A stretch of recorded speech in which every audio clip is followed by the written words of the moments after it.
24 ঘন্টায় 28 জনের করোনা শনাক্ত। সাবেক প্রতিমন্ত্রী শামসুল আলম গ্রেপ্তার। 10 ব্যাংকেই খেলাপি, ঋণ জমেছে 3 লাখ কোটি টাকা। ইরান একা নয় বললেন কিম জং উন। রাতভর ক্ষেপণাস্ত্র ছুড়েছে ইরান, টানা বিমান হামলা ইসরায়েলের। রিয়াল মাদ্রিদকে রুখে দিল আল হিলাল। এতক্ষণ আমাদের সাথে থাকার জন্য আপনাদের সবাইকে ধন্যবাদ।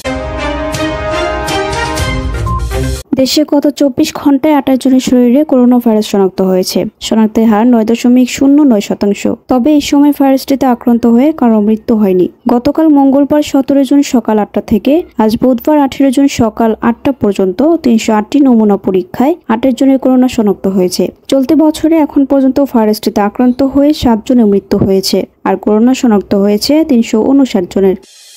সাবেক পরিকল্পনা প্রতিমন্ত্রী ডক্টর শামসুল আলমকে গ্রেপ্তার করেছেন মহানগর গোয়েন্দা পুলিশ ডিবি। বৃহস্পতিবার ভোরে রাজধানী মোহাম্মদপুর থেকে তাকে গ্রেপ্তার করা হয়। গ্রেপ্তারের বিষয়টি নিশ্চিত করেছেন ডিবির যুগ্ম কমিশনার উত্তর মোহাম্মদ রবিউল হোসেন ভূঁইয়া। 2021 সালের জুলাই টেকনোক্রেট কোটায় পরিকল্পনা মন্ত্রণালয়ের প্রতিমন্ত্রী হন শামসুল আলম। তিনি পরিকল্পনা কমিশনের সাধারণ অর্থনীতি বিভাগের জিডি সদস্য সিনিয়র সচিব ছিলেন। অর্থনীতিতে 21 পদক পেয়েছিলেন তিনি। বাংলাদেশের ব্যাংকিং খাত এখন ভয়াবহ সংকটে। খেলাপি ঋণের অনিয়ন্ত্রিত বিস্তার, তৎকালীন সরকারের প্রভাবশালী গোষ্ঠীর ঋণ গ্রহণের অপসংস্কৃতি এবং দুর্বল তদারকি একে অনিরাপদ করে তুলেছে। দেশের ব্যাংকিং খাতে খেলাপি ঋণ যেন ভয়াবহ রূপ ধারণ করেছে। বাংলাদেশ ব্যাংকের সর্বশেষ প্রতিবেদনে এই চিত্র উঠে এসেছে। বাংলাদেশ ব্যাংকের সর্বশেষ প্রতিবেদনে বলা হয়েছে, গত মার্চ শেষে ব্যাংক খাতে 4,20,334 কোটি টাকা বা 24.13 খেলাপিতে পরিণত হয়েছে। এর মধ্যে 10 ব্যাংকে রয়েছে প্রায় 3 লাখ কোটি টাকা।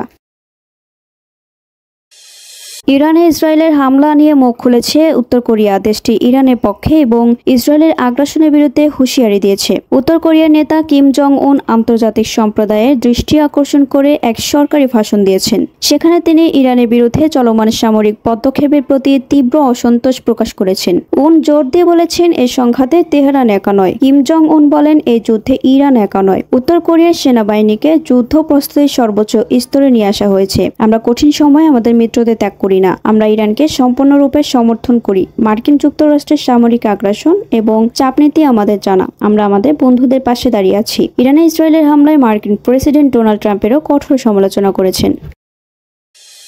সপ্তম দিনে গড়ালো ইরান ইসরায়েল যুদ্ধ। বুধবার রাতভর ইসরায়েলকে লক্ষ্য করে ক্ষেপণাস্ত্র হামলা চালিয়ে গেছে ইরান, আর ইসরায়েল তেহরান ও এর আশেপাশের এলাকায় বিমান হামলা অব্যাহত রেখেছে।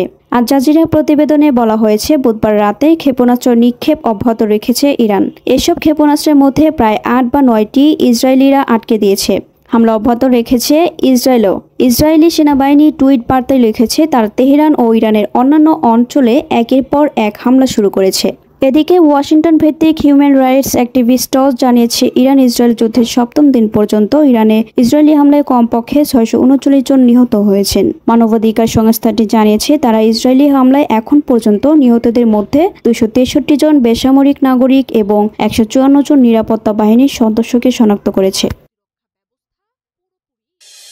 সৌদি প্রো লিগের ক্লাব বলে আন্ডারডগ ভাবা হচ্ছিল আল হিলালকে, তবে তারা যে একদম পুচকে কোনো শক্তি নয় তা বুঝিয়ে দিল রিয়াল মাদ্রিদকে। হিলালের ঝলকে ক্লাব বিশ্বকাপে নিজেদের প্রথম ম্যাচেই হোঁচট খেয়েছে স্প্যানিশ জায়ান্টরা। কোচ হিসেবে অভিষেক ম্যাচেই তাই হতাশে কেটেছে জাবি আলোনসোর।